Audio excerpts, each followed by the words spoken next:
పాప ఎటువంటి కష్టము పడకుండా అసలు ఏ క్వాలిఫికేషన్ లేకపోయినా మీ నాన్న ఉన్నోడని ఒకే ఒక కారణంతో చెమట కూడా పట్టకుండా స్ట్రైట్గా ఎండీ చైర్లో కూర్చొని నీకే ఇంత పొగరుంటే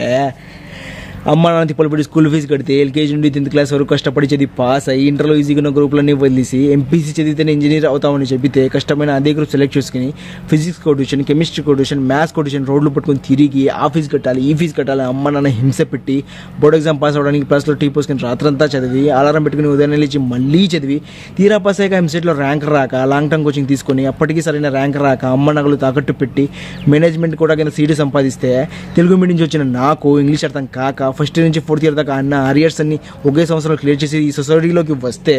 ఈ జనమంతా కలిసి ఉద్యోగం లేని ఎతవా అని నా గురించి నీచంగా మాట్లాడుతున్నా లెక్క చేయకుండా ఉద్యోగం కోసం ఆ ఆఫీస్ అని ఈ ఆఫీస్ అని 4 ఏళ్ళుగా పిచ్చి కుక్కలా తిరుగుతున్న నన్ను